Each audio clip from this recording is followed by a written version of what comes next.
Welcome back into the Cowboys Report live once again as the Cowboys season continues to fall apart. I am Tom Downey, producer Stone Shields behind the scenes for today's live show. With the season very much over, what do you think the record will end up being? I will, maybe not shamefully, but I will take the L and say that I thought they'd be a lot better this year. Even before the injuries, I thought they were going to be a little better than what they've been this year. What will be the Cowboys' record this season? Not looking very good for the Cowboys. 5-12, 6-11, 3-14, which means they win no more games. You got to think winnable games against the Giants and Panthers to come. 4-13, 5-12, 7-10. They get hot, relatively speaking. 4-13, 5-12, 3-14. Let's see, 4-12, sadly. 4-13, 4-13, 3-14, 6-11. A lot of low answers and very understandable because the stuff that you were hoping to be able to hang your hat on isn't really viable for you anymore. I would argue on either side of the ball. Corey says 10-7. Trey Lance turns into 2016 Dak Prescott. Is the defense good enough to do that, though? I kind of don't know if it is. 5-12, 11-6. Okay, Richard, having fun there. 3-10, 9-8. They rally and finish above 500. 3-14, 4-13, 5-12. More 3 wins. A lot of low answers. I don't disagree. The season is cooked. You're not doing anything this year. You would have to win every game the rest of the way to make the postseason because you're probably going to lose. Fortunately enough, you're probably going to lose tiebreakers no matter what in terms of what you want. If you make a push to make the playoffs, the teams you've lost to probably make it unlikely you'll win a tiebreaker to get that final wildcard spot. And your schedule has been so tough, you're going to lose tiebreakers, or I guess win in this case, to get a higher draft pick, and you'll be picking a little bit later on in the draft. Sucks. 3-14, 3-6-8 is possible. I would legitimately rather lose every game or win every game than tie every game. I hate ties. They are profoundly un-American. 8-9, 3-14, 2-500, which is funny. People are already commenting draft prospects. We'll get to that. We'll get to that in a little bit. But first, today's show is made possible by Prize Picks. It is the best place to get real money sports action. Over 10 million members and billions of dollars in awarded winnings. Prize Picks has made daily fantasy sports accessible to all. You just pick more or less on at least 2 players for a shot to win up to 100 times your cash. Run your game all season long on Prize Picks. It is the best place to get action on sports in over 30 states, including California, Florida, Georgia, Texas, and of course more. The flex play means you can get one wrong and still come out on top. The group chat always shares their Prize Pick slates because we look out for each other. I was kind of in shambles that the kicker was picked. But it does make sense. It's just a field goal and a half. It might actually be right, given a shaky Dolphins passing offense. We'll see how much Tyreek Hill plays if he's limited. I do like Cooper Kupp more than 6 yards for the Monday Night Football slate. So download the Prize Picks app today. Use code CLNS to get $50 instantly after you play your first $5 lineup. Link will be in the comments section. It's also in the description of today's show. It's prizepicks.com/CLNS and use code CLNS. At $50 is guaranteed. By the way, you don't have to win to get it. You just got to place that first $5 lineup. The pin poll today is this, and I appreciate every single person who said, I guess so-and-so because none wasn't an option. You're not wrong. Pick a quarterback. TL for Trey Lance, CR for Cooper Rush. Who would you rather start, at least for this upcoming week? I am not surprised to see 85% say Trey Lance, 15% say Cooper Rush. Someone's already written in Ben DiNucci. Unironically, as a practice squatter, DiNucci or Will Grier actually makes sense for you because they have been around the team previously. That actually does make sense. But for week 10, or week 11, which I made a typo on that one, so I'm going to have to end the poll. That sucks. I got to change the poll. Who should start in week 11? We're past week 10. Very sad from me. New poll going in. I'm sure it'll still be about 85% Trey Lance, so you can vote a second time there. Who should start, TL or CR? Now we got Patrick Mahomes, Cam Newton, Tony Romo, Nathan Peterman. Now we're talking with the troll answers. I like it. With the way the season has gone, it's worth doing here. We got a Colin Kaepernick, and there's Cedric Wilson. Now we're having some fun.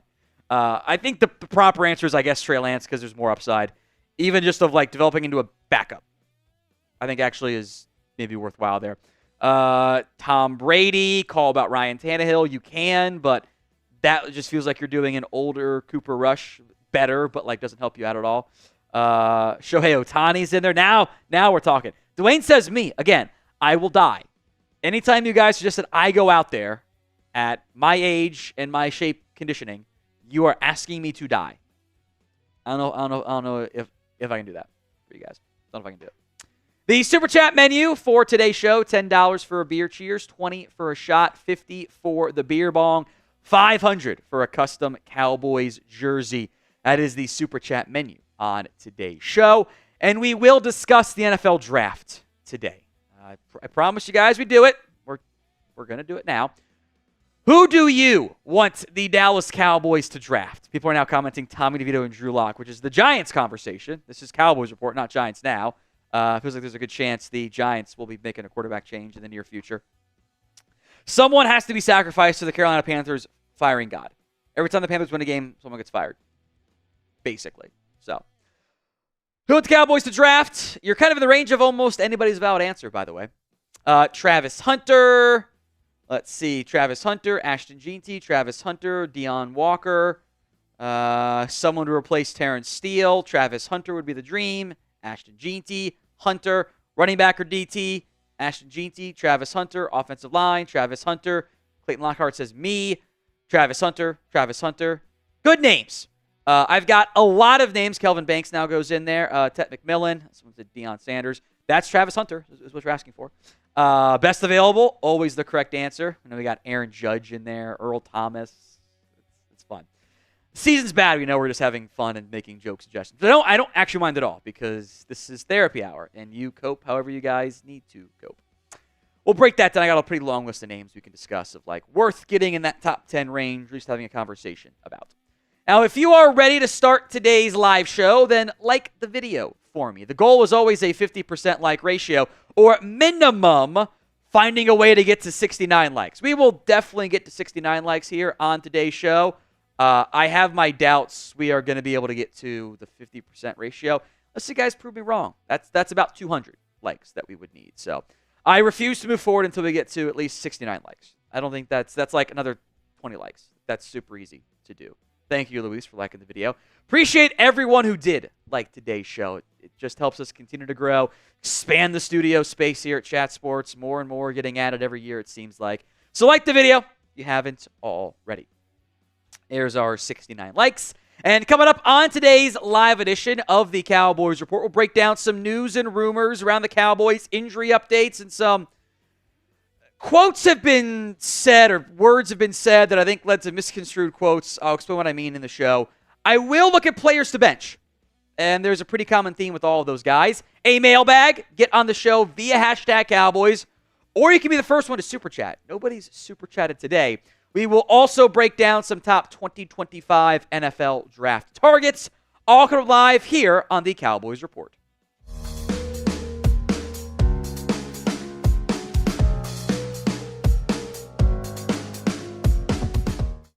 We begin today's show with an injury update on DeMarvion Overshown, dealing with bursitis in his knee, which I don't think is really more pain management than anything else. Rapport, when he tweeted out, didn't mention any missed time, just rehab and treatment. So I interpret that as, okay, he's fine, he's going to be good to go. He said he was going to be good to go. I think he said he was in great physical shape to Patrick Walker, which don't really know if that ends up, if that's accurate, but whatever. Overshown has been one of your few bright spots throughout the entire season on defense this year. He has been impactful. He has been explosive. He looks fast. There are still some times I think the minor stuff needs to get sorted out. Better instincts, just stuff that comes with more reps. And that's why this does matter to me. Like, why? Oh, who cares about injury? Season's over. Yes, I want to get my guys who I know are going to be key parts of my 2025 team even better now. They can get valuable playing time. So I want Overshown healthy because I want him to play and continue to take steps forward as we move forward in a bad season. Today's show is made possible by Chat Sports Crew. If you haven't already, do me a favor, folks, and make sure you are subscribed to us here at the Cowboys Report. Otherwise, we can't afford people like Stone to help us out. Hit that sub button, youtube.com/@CowboysTV. Let's go to the Micah Parsons. I'm going to call it drama around Mike McCarthy. He was asked about what he felt about Mike McCarthy returning as the Cowboys head coach, and his comments have drawn some criticism from national media, fan base, etc. First, here's what Micah said. And this is on video, so we can't really dispute it. But that's above my pay grade. He asked what would you feel about if Mike McCarthy returned? If Mike's coaching again next year. All coaching aside, Mike can leave and go where he wants to. Guys I kind of feel bad for, guys like Zach Martin, and guys who might be on their last year, on their way out, because that's who I wanted to hold the trophy for. You want to win games and do great things with those types of legends who put in more time and work than Mike McCarthy ever did. So those are the kind of guys that I have so much sympathy and hurt for. That's not a misquote. That is what Micah said.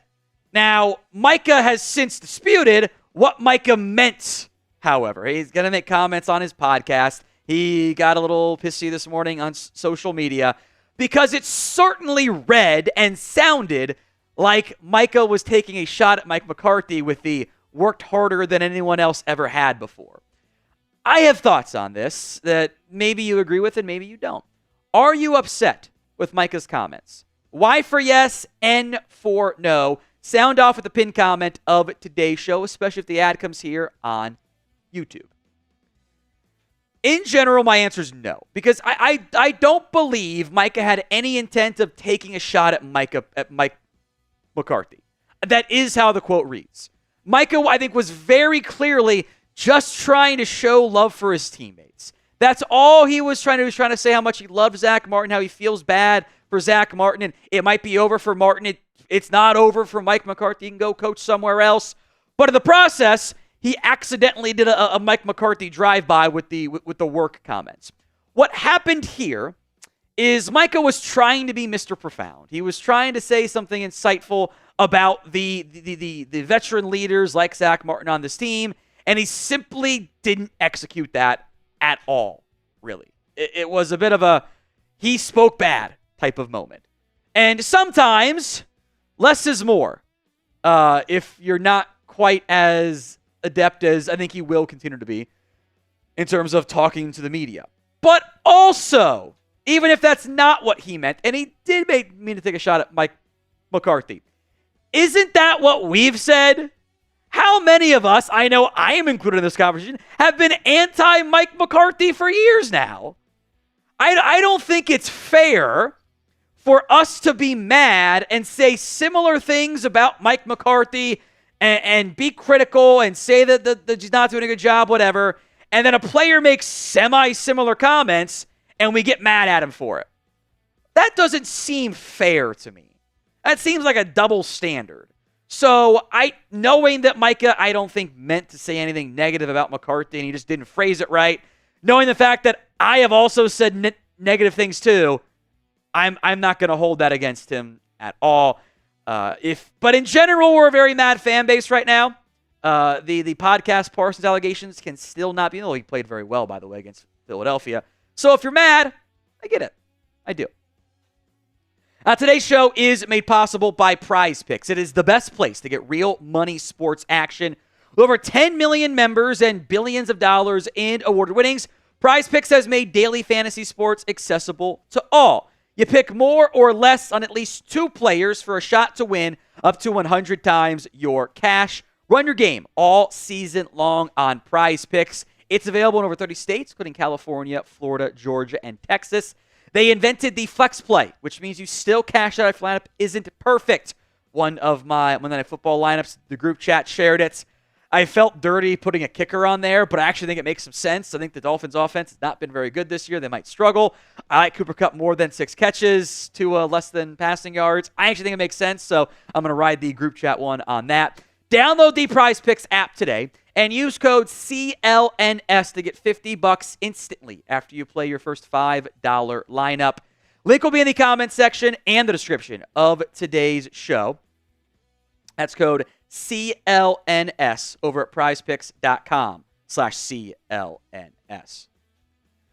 Now let's go to Jerry Jones's comments, because we always have to find a way to talk about the owner because he just doesn't stop talking.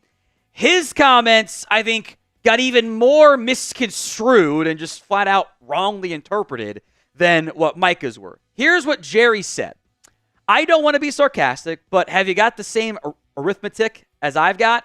We won 3 games with Dak. So I'm just saying we weren't playing well with Dak at all. So there's a lot to work on here, and we are all aware of that, and it's concerning. I thought we'd look better tonight without Dak. I thought we looked better on offense than we looked without Dak. I've seen Cooper play better than we played tonight. Philadelphia's got a lot to do with that. Now, what happened is that got edited, those quotes, into one, and ignored the fact that those were 2 different thoughts. Those were 2 different, basically, comments made by Jerry Jones. Look, he's also not wrong that they weren't playing well with Dak. That is a fact. We all have eyeballs. It was not going very well. But the second part of that quote, when he starts to mention the quarterbacks, that was only about week 10. It was specifically about the game, not tied into the previous one. It wasn't, I thought we would be a better team starting Cooper Rush than if we were starting Dak Prescott. It was, I thought we'd look better tonight with Cooper Rush, even though we don't have Dak Prescott. That's what it was. It was not Rush over Dak. It was, I thought Rush would be better, which is what I said after the game. I agree again. Look, Jerry is not the same talker he once was, which in terms of the volume he is, in terms of the clarity, it's gotten worse over the years. So this got, I think, pretty outright heavily misconstrued. And again, we are all mad right now. Everyone is upset about this team, about this ownership, about the players. I get it. All of it is accurate. And the frustration, the disappointment, the feeling of annoyed with the way this team is played, I get it. So if you want to lash out at the owner, I ain't going to stop you. Because this is why the owner and the GM should not talk after every game. Because it just leads to bad.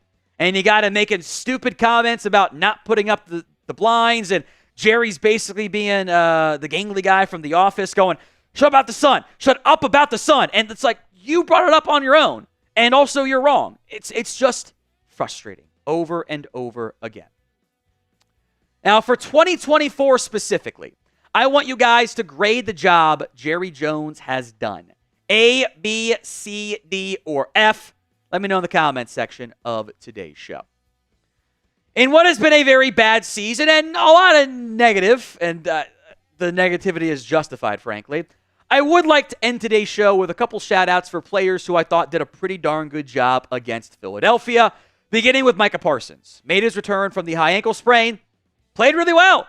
In general, your defense had a very strong performance. Micah was a pass-rushing machine before the game got completely out of hand.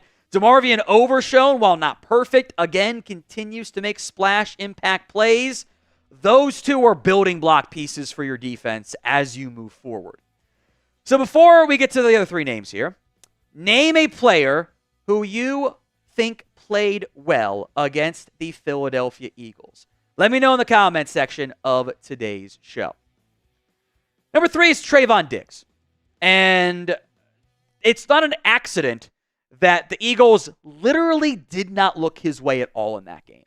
Their game plan going in was, we're not going to look in the direction of Trayvon Diggs. We refuse to do it. We're not looking that way. They looked at him one time. He had 1 target the entire game, and it was picked off. Every other target was directed away from Trayvon Diggs. It's a good game from Diggs. Had the INT, got in the face of Jalen Hurts, I think was trying to dare him into throwing at him and trying to make another play, but Hurts wasn't falling for it. Number 4, Rico Dowdle. Every time he gets a chance to run the ball the past month of games, he's done a pretty good job. He looks solid. I am open to adding a back to pair with Dowdle next year in the draft, even though he's a free agent. He's super successful, super efficient, not crazy amount of explosive plays, but he's clearly been your best back. It's a damn shame it's taken the Cowboys offense 7 weeks to figure that out, and or they keep trying to throw the ball when they've actually run the ball pretty well. Number 5 is Tyler Smith, and we can put the kicker on here, but he just had a couple chip shots, so it's fine. I'm only going 5. There are more names you can mention here. I thought Tyler Smith was your best offense. I thought that was actually one of the better Tyler Smith games all year. Didn't really have any issues in pass protection. Thought Austin Richards had a pretty solid game. Overall, your O-line wasn't that big of an issue. It's that the passing game was a dumpster fire. Ecuador man AOG, my biggest fear is Michigan defensive tackle or another back in the top 5. I understand your concerns. I think one of them I get a bit more than the other. All I will say is we will talk about that. And both of those guys will be in the draft targets conversation. How about that? I won't give it all away. So name a player who you think played well against the Philadelphia Eagles. Some other names I'll mention. Yeah, Brian Anger played great. I'll say this. I think if I put the punter on there, that would defeat the purpose of trying to be nice. Because I'm mentioning the punter, which in and of itself feels like an insult. So, don't want to mention that one. Austin Richards, I think, also played well. I kind of want to see if he can play right tackle. Kind of want to see that, but I don't know what their plan's going to be. More punter comments. That's fine. The kicker, yeah. Again, kicker, punter, they've both been good this year. Also troubling that we're saying that about the kicker and the punter. As like, yeah, kicker and punter have done well. It's bad. A lot of overshones in there. Micah, Rico Dowdle, all good answers. The defense in general, outside of, frankly, a couple of guys I thought played well. One guy we'll get to here in a second. We'll talk about players to bench, by the way. The long snapper. The long snapper always plays well because we never mention his name. As I've said before, if you mention the long snapper's name in season, it's Trent Sig, by the way, knock on wood, it means something bad happened. Because that is the only time we care about the long snapper at all. Here's today's Super Chat menu. $10 for some beer cheers, $20 for a shot, $50 for the beer bong, $500. You get a custom Cowboys jersey. We were rocking Anthony McMillan's on Sunday. I would like it if they won more games when I did that, but season is what it is. Get those Super Chats in with the mailbag coming up after this next segment. So stay tuned for that one. Let's talk players to bench on the Cowboys Report. It is time. The season is over. Whether or not this Cowboys team wants to admit it or not, they're cooked. It's not going to go the way that they want it to go. It's time to focus on 2025 and beyond. It is time to play the young guys. If you agree with that sentiment, and we'll break down some players in particular here in just a second, then I want you to like today's video. If you want to play, for the most part, the younger players where applicable, like the video for me right now. Let's get into the names. Number 1, it's the quarterback. It's Cooper Rush, or I guess the backup quarterback, technically speaking. Look, it was bad. It was so much worse than I thought it was going to be against Philadelphia. I had made the comment, Rush isn't going to pee down his leg. He's not going to panic. Oh, he did. He was bad. He could not push the ball downfield at all. I hate myself. I'm a masochist, so I went back and watched it for some reason. The number of times that it sure felt like Cooper Rush was going from 1 to 4 in his reads is highly concerning. He would go from read 1 to check down immediately, and not or what I think is read 1 down to the check down. I don't think they're designing swing passes with nobody blocking on purpose. Just missing guys on the second and third progressions and just skipping over that altogether. He had his average completed air yard was 0.9. 0.9. That is less than a full yard. That I've never seen before in my entire life on that size of samples. Normally you get lucky and complete one 8-yard air pass. Didn't happen all game. There's simply not enough to justify playing Cooper Rush. So, Cooper, mellow out, take a breather, hop on the bench, cash them checks. If that's what you're going to get out of Cooper Rush, it doesn't make sense. There's no upside. There's no tangible benefits to playing the older guy who you know at this point is just not good enough. I would rather go to the mystery box. I'd rather see what the unknown is. And it might be bad too, but it might be more exciting. And there's actual upside there. So pick your quarterback. Who do you want to start for Week 11 and potentially beyond? This might be a weekly conversation here, frankly. TL for Trey Lance, CR for Cooper Rush. Let me know in the comments, it's a pinned comment actually, of today's show, TL or CR. Number 2, Jalen Brooks, the wide receiver. And another name I'll get to here in just a second. Again, this is going to come off as very negative. I apologize for it. I don't want to see any more Jalen Brooks snaps. I don't need to see 30-plus Jalen Brooks snaps per game to figure out what he is. He is at best your wide receiver 5, wide receiver 6. He's just not a NFL caliber receiver who you need to be giving playing time to. He doesn't create separation. He's not good in that area. He's not athletic enough to get open. He's not good in contested catches either. He's a 4 for 11 this year. So I have a bigger-ish, slow receiver who can sometimes block a little bit, is kind of inconsistent in that area, who helps me on special teams, but offers zero athletic upside. I don't need that on my team playing real snaps. Whenever Mingo's healthy, put him out there. Ryan Flournoy might be worse, put him out there. I don't know. I really don't understand why this team said, let's call up Jalen Cropper and give him 12 snaps. Outside of playing the young guys, cool, that's fine. Why weren't you giving more snaps to Flournoy? Why did he get 16? Why did Cropper get 12? Mostly in garbage time still. Doesn't make sense to me. And by the way, he isn't technically on this list because he's hurt right now. Do you need to be playing Brandon Cooks when he comes back? I don't think you do. In fact, I have a radical proposal I'll hit at some point in the future.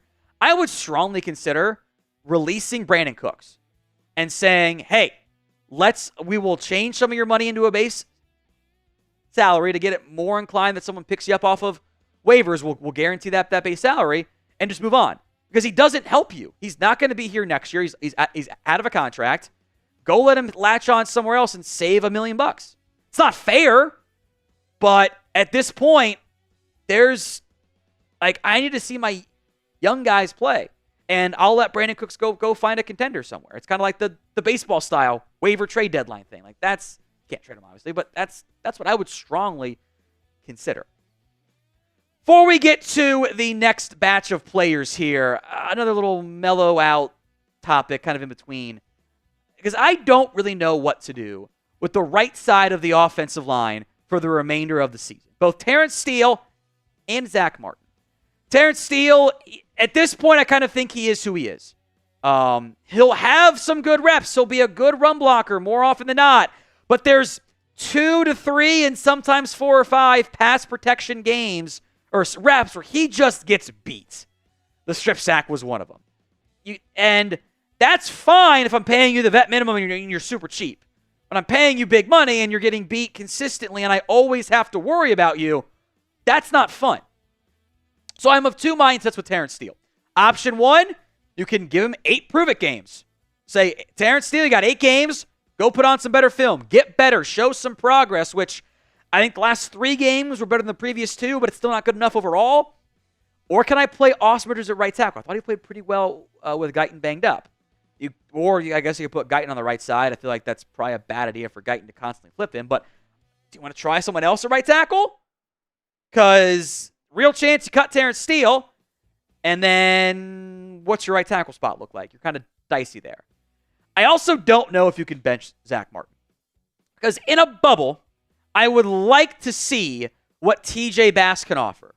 I would like to see what he's able to do as a piece of this team. Can he be your right guard starter next year? Maybe, maybe not. But can I bench the Hall of Fame guard?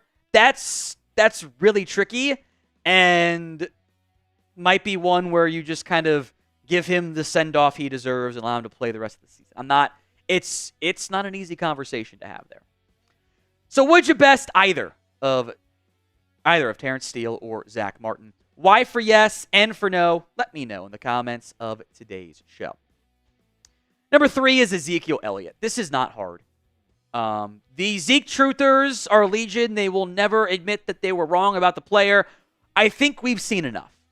This very much falls into the extreme version of kind of like Brandon Cook's conversation. Why am I playing a veteran player who's not going to be on my roster next year? What benefits am I getting out of continuing to play Ezekiel Elliott, where he's averaging 3.2 yards per carry? He's fumbling in the red zone. I'm not making him my pass protector because I've given that job already to Hunter Lipke, so why bother? You're not getting any benefits from this. Might as well play Deuce Vaughn. You might as well let Hunter Lipke get some carries in short yardage stuff. I think this goes for Dalvin Cook, who's not technically on the roster, so I didn't count it here. What are you gaining outside of Jerry gets to see one of his favorite sons out there? I'd rather see Hunter get real touches because he was involved in more than just pass protection, and then he hasn't really done it since then, which is super weird to me. Give me more Hunter.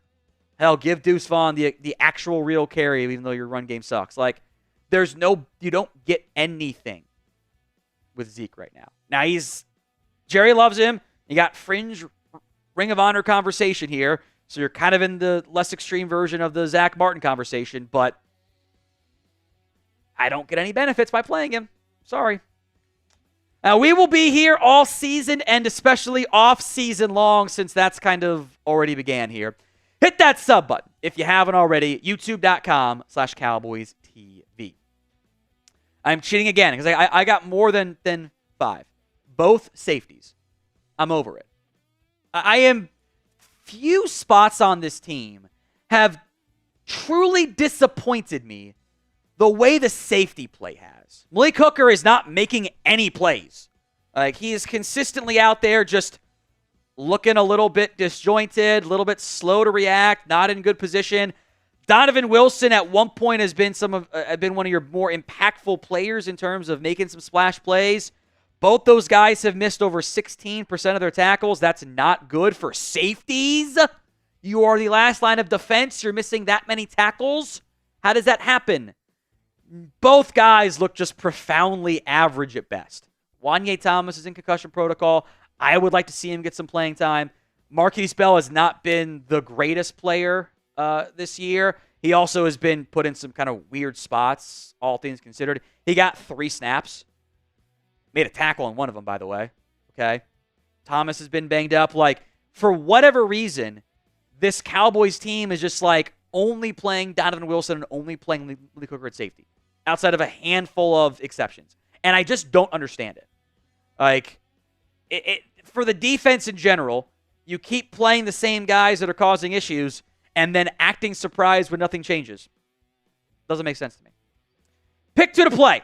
MH for Malik Hooker. MB for Marquise Bell. DW for Donovan Wilson. JT for Wanye Thomas. You can play 2 safeties, obviously. Pick 2 to play. Let me know in the comments of today's show. Number 5, Kalen Carson. And this is the exception to benching the players to play younger options.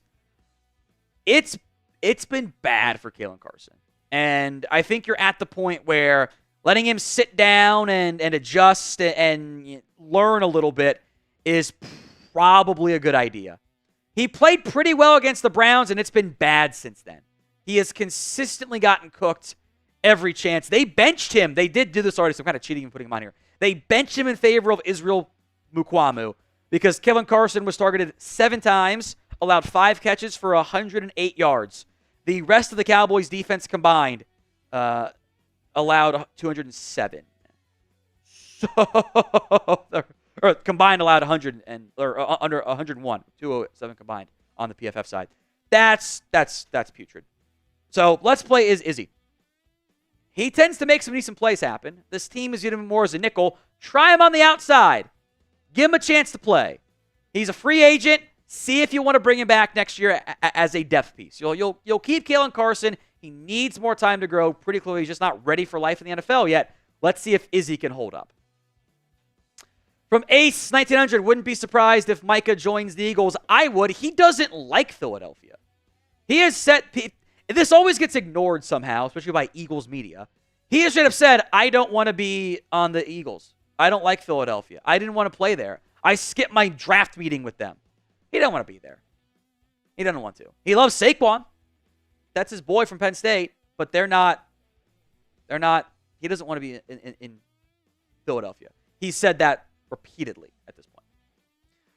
All right, time to get to our Cowboys mailbag. 2 ways to get on the show. Hashtag Cowboys or Super Chat. Skip the line altogether as I drop my fidgeting pen because I can't sit still. Use hashtag Cowboys or Super Chat. Skip the line altogether. Got Dwayne Jackson's Super Chat that already came in. We'll get to that as part of today's mailbag. The other option is just to use hashtag Cowboys. Several of them already in as well. I appreciate that. We'll get to them during today's mailbag. You can also get bonus items for Super Chatting.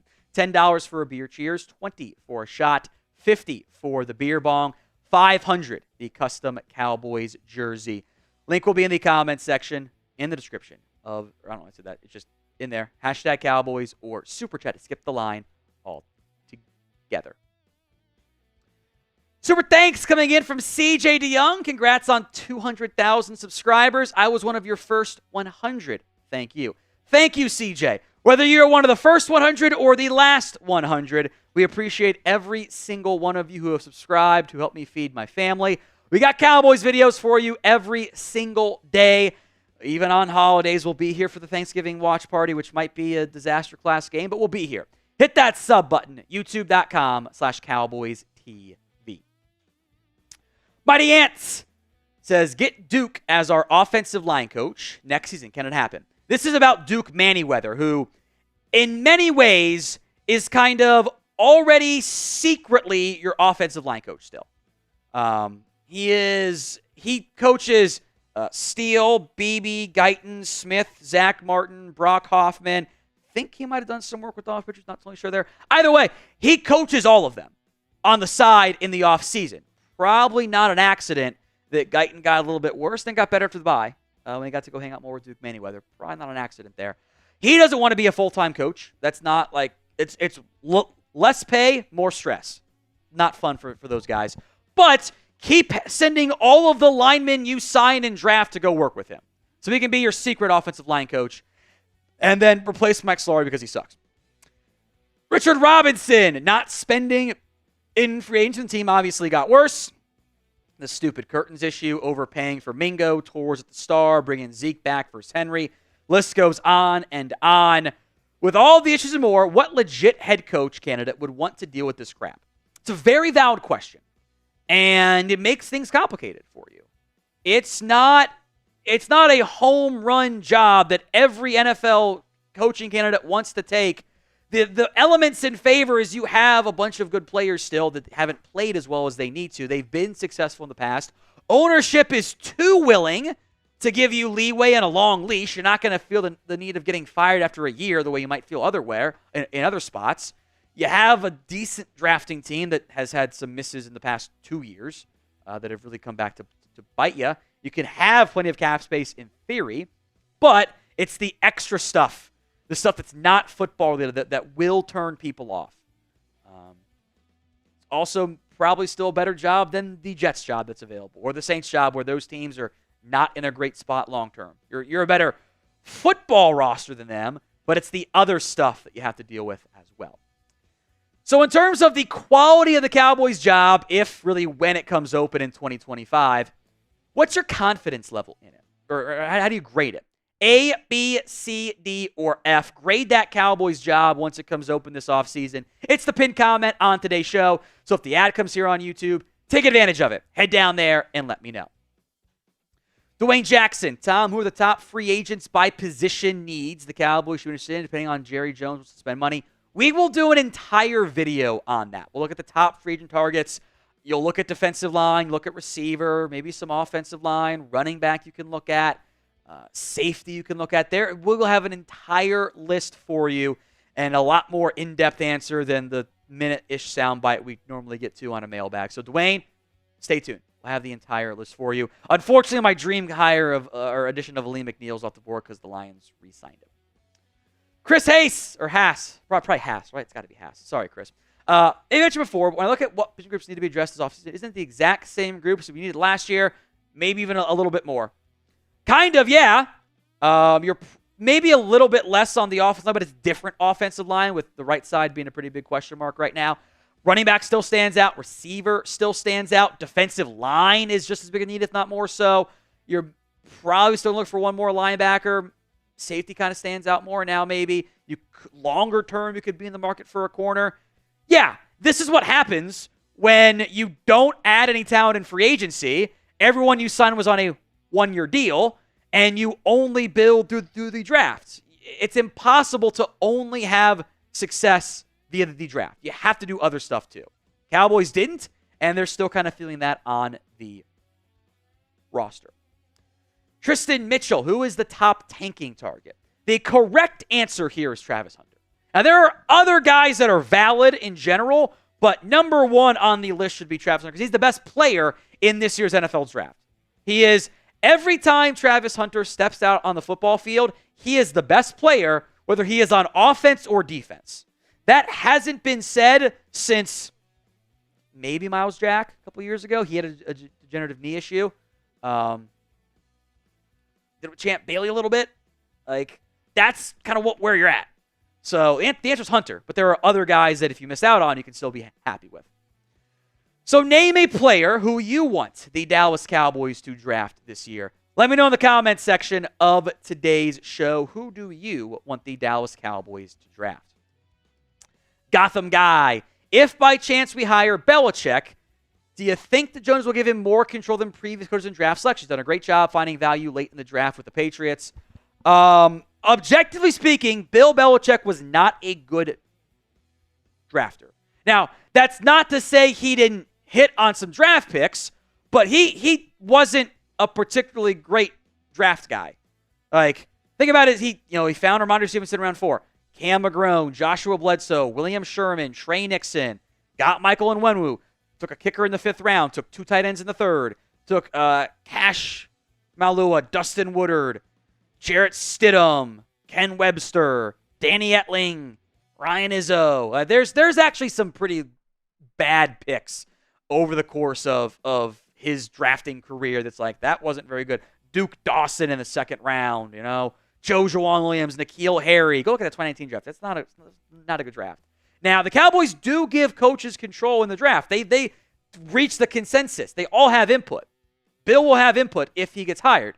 I think if the Cowboys hire him, there will still be some semblance of control balancing between Will McClay and Stephen Jones and Jerry Jones and Bill Belichick. And the level of egos involved there is the biggest question mark on if it actually happens.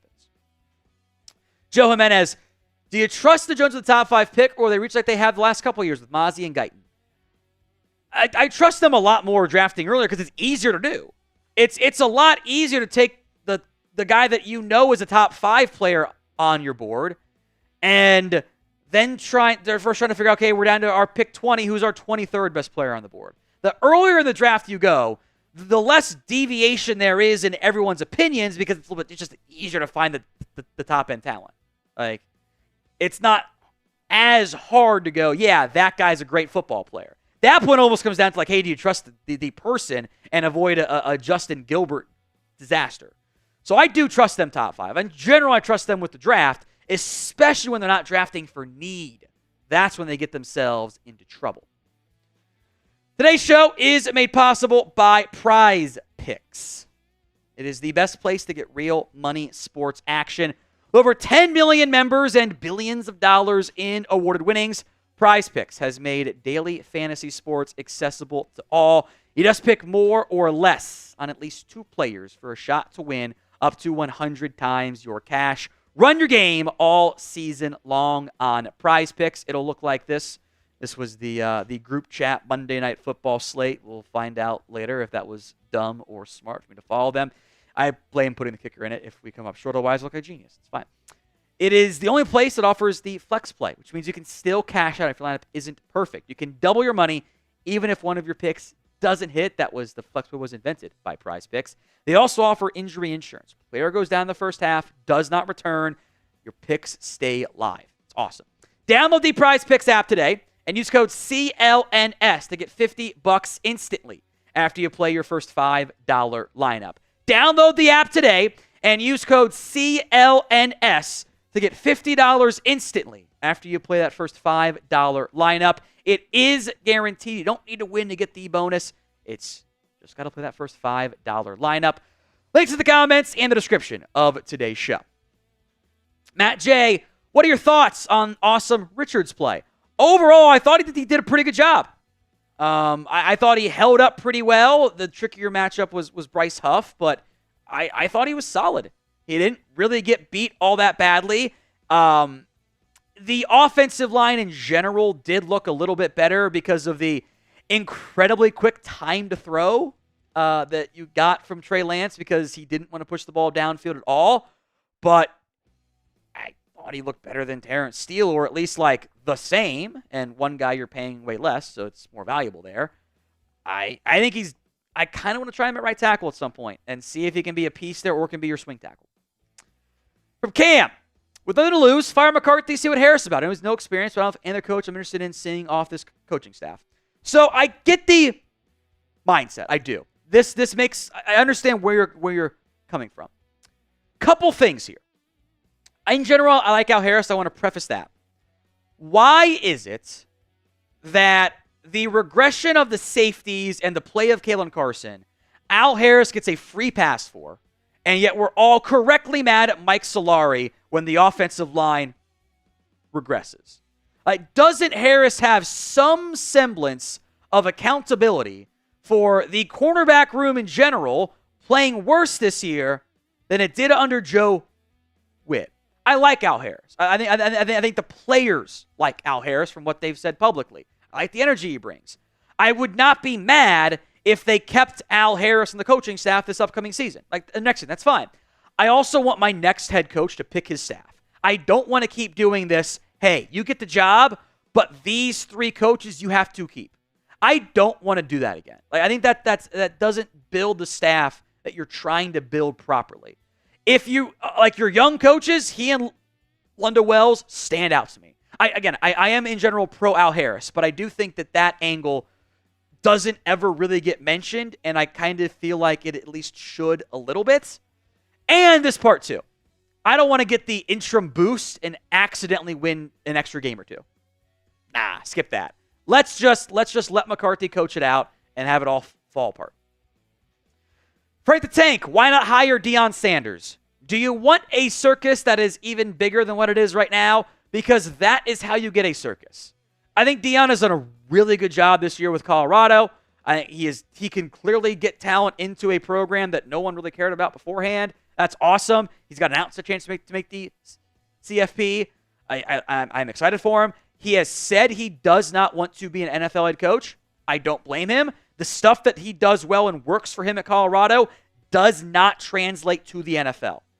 He is the advantage. I go to the CFP archetypes, right? What is he? He's a recruiter. He's not a tactician. He's not a motivator. He's a recruiter, although he does do motivation stuff fine. But that's like that's his core. You can't do that in the NFL. He has said he does not want it. It would be a disaster. We're mad about Jerry getting mad at the media. Deion's going to be even more mad. It's a bad idea. It's a bad idea. Who do you want as the next Cowboys head coach? Let me know in the comments section of today's show. Who do you want as the next Cowboys head man? Dwayne Jackson. Tom, do you trust the Jones boys to manage the cap correctly? No, because they haven't done it right yet. Despite showcasing the abilities that they know how to. They know how to adjust the roster and do contracts properly. But no, I don't trust them to do so. I don't trust them to not screw something up and pay a guy coming off an injury or use a contract as an excuse to not spend money. I don't trust them to manage it correctly, and I don't think many of you do in the comments either. Need the beer cheers? I owe several of them. If you can grab me a beer, there, Producer Stone. Super chat menu, $10 for a beer. Cheers. That's Cam. That's Gotham Guy. Chris. Those three. Appreciate that, guys. 20 for a shot, 50 for a beer bong, and 500 for a custom Cowboys jersey. Rock those throughout the remainder of the regular season. Let's crack one open here. Laughing at the chit-chat messages. Bottoms up. 1, 2. Make sure I'm set up for our next segment here. We'll film this and attach it to the original video, Stone, but Cowboys have named Cooper Rush their starter for this week. So, cool.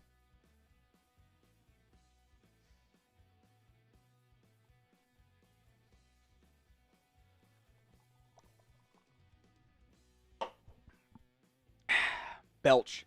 That was for you, Ecuador, man. That was for you. I couldn't resist. Many of you have asked. It is now time. It is now time to discuss draft conversation. So, we'll do that here and discuss the top draft targets for the Cowboys because this season is cooked. The Cowboys' 2024 season is essentially over. You're not making a playoff push. Now, currently, the Dallas Cowboys have the number 11 pick. They lose all the tiebreakers with their strength of schedule, which is very frustrating, for now at least. In a class that isn't as strong as I would have hoped in terms of the top-end talent. A couple guys I was hoping would have breakout years haven't really had them. Having an earlier pick would help you. So we're going to break down a bunch of different names who, if you get that top 10, that top 7, that top 5, that top 2 pick, you can strongly consider adding, if or even including if you trade down, which I'm not opposed to doing either. Now, we are not doing a Cowboys mock draft yet. I'm kind of hoping they can get higher up in the draft order here. Do you want a 2025 Cowboys mock draft? If you do, share today's video for me in the comments section of today's show. Share it, social media, Twitter, YouTube, Facebook. Just click that share button above the comments, I meant to say, and send it to wherever you need to send it. Now, in general, I think every position group, depending on how early you end up drafting and the talent available, outside of quarterback, because you have a guy you've paid, if you're asking for a quarterback, I'm sorry, you're not operating in reality. It's not going to happen. Deal with it. And tight end, because there's no one worthy of a top 10 pick or even conversation of a top 10 pick. Every position group should be available for you. Outside of that tight end quarterback duo, you should be able to consider every available option because you've got needs across the board. And the number one option, I don't think there's any conversation here. It's Travis Hunter. It is very rare to see a player be, whether the team's on offense or on defense, he's the best player out there. That does not happen. If he were just a wide receiver, Travis Hunter would be in the top 5 conversation. He's going to have a 1,000-yard campaign. He's got a touchdown per game. He doesn't drop passes. His body control is incredible. He's a solid route runner. He's still kind of raw as a wide receiver because he hasn't played a lot of wide receiver. He's also an elite shutdown corner. Texas Tech did not look at him outside of a free play they had. Guess what happened on the free play? Hunter picked it off, leaping backwards. His ball skills on defense are incredible. This is prime time. This is Champ Bailey playing both ways at Georgia. Everyone says, "Oh, he can't play both ways." Why not? He keeps doing it at Colorado. Now I think you can add some more body mass to him. He's kind of thin. Like maybe he's just your corner and you play him out there as your number 3 receiver. Get him some packages. He is a special football player that is the best one in this class. The other big name that always pops in the comments section is Ashton Jeanty. And this might come down, both these guys really come down to where you're drafting. If you're picking 2 or 3, you might be in Travis Hunter range. If you're picking 2 or 3, you're probably not going to take a back that early. If you're picking 7 or 8, that could be prime Ashton Jeanty / Bijan Robinson range. This is the production through 9 games. Yeah, I'm sure you've all watched the highlights. In general, I say don't watch highlights. Just you can watch highlights of Ashton Jeanty. Because every carry is a highlight for Ashton Jeanty. He's averaging 7.7 yards per carry when every single team knows, got to stop number 2, and they can't do it. He also lit up Oregon, so it's not just the level of competition, by the way. Jeanty is a superstar back. A lot of this comes down to the old running back conversation. One other element here to consider, depending on how early you're drafting, and if you can fill all of your needs and just go BPA, you can get so many people on board with taking a back at number 7 or whatever, wherever you're picking, if you fill all your needs via free agency. It is a loaded running back class. Amarian Hampton, Caleb Johnson, not ranked, Nicholas Singleton, Quinshawn Junkins, Trayon Henderson, Ollie Gordon, Jaden Knott, Kyle Monanagai, RJ Harvey, Taj Brooks. That's only 10. There's like 15 backs. I'm like, yeah, that guy's a draft-eligible player pretty clearly. It is a loaded running back class. So if you miss on Jeanty, that's okay. You can still get a good one day 2. So would you draft a running back in round 1? Y for yes, N for no. Let me know at the pinned comment of today's video, especially if the ad comes here on YouTube. Now, the anti-RB brigade, which they're right to say it, points out we got to have a good offensive line. That was issue with the Giants and Saquon Barkley, right? The O-line class is not great. I like Kelvin Banks more than Will Campbell. Not everyone agrees. That's fine. Both guys are going to be regarded by at least some in the NFL, in NFL circles, as guards because their arm length is not particularly good.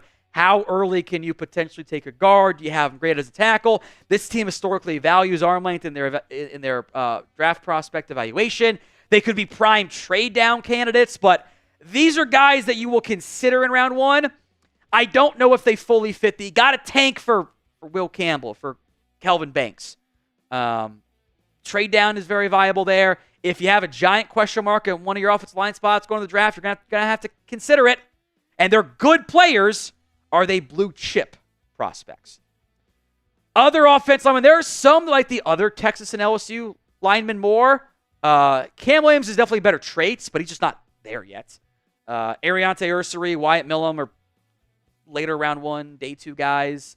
The O-line class, I was hoping for a little bit better growth from some players that haven't quite materialized. But it's a need for you, so you have to consider it. This is going to traumatize you guys, but we need to have a real conversation. And that conversation is that Mason Graham fills a massive need for you and is one of the best prospects in this year's NFL draft.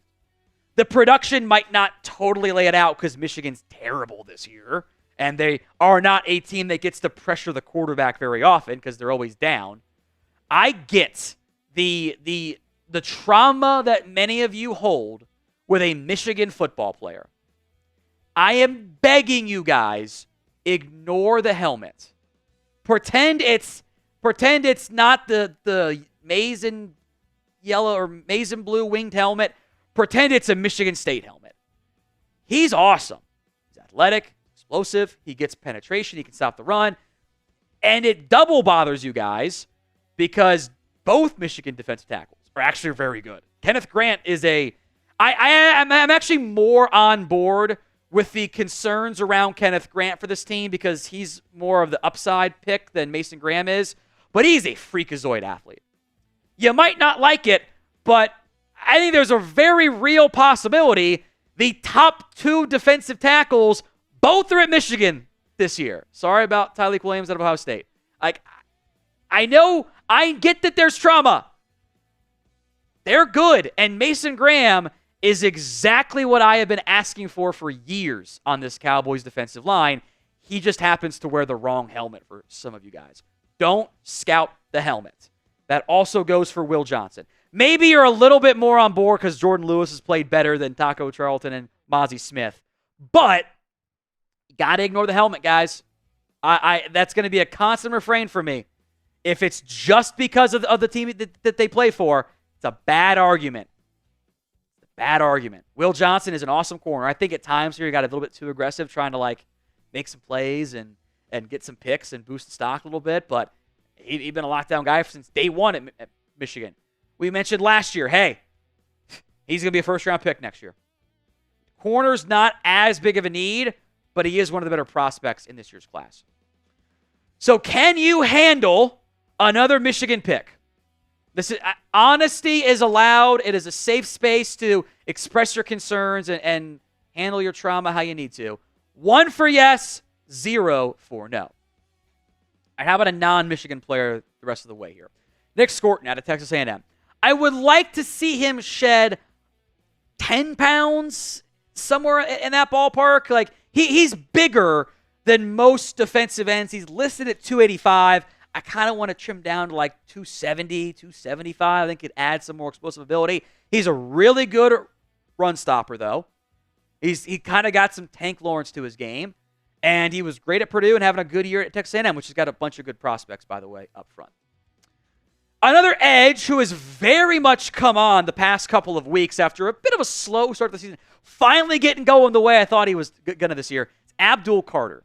And this guy's going to get every single Micah Parsons comp because he played for Penn State. He wears number 11. Oh, and he was a linebacker last year and is now playing as a pass rusher. He has been dominant the past 2 weeks. Go watch the Washington game. He was cooking, man.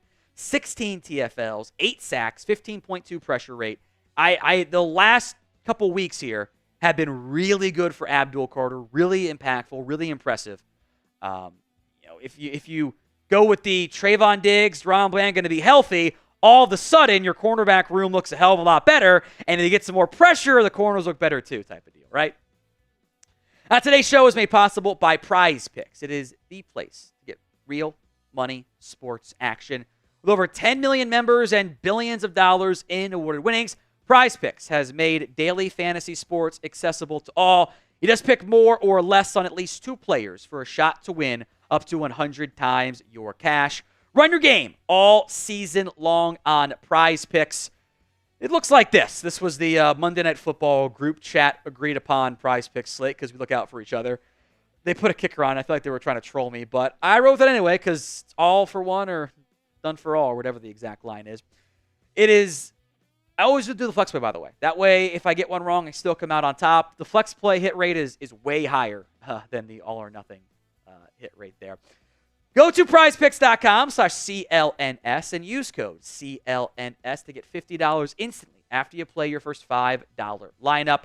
Link will be in the comment section and the description of today's show. That's prizepicks.com/CLNS and use code CLNS. Let's get to some receivers here. Arizona's, you know who's going to be on here. Ted McMillan. This dude's a freak, man. Now, he's got a kind of unique body type. He's built like Mike Evans if he lost 15 pounds, which is a little bit of a unique athletic profile that doesn't have the greatest hit rate, but he plays like he's not 6'5/6'4" and change. He plays like he's 6'1" in the sense that that's how smooth and fluid he is.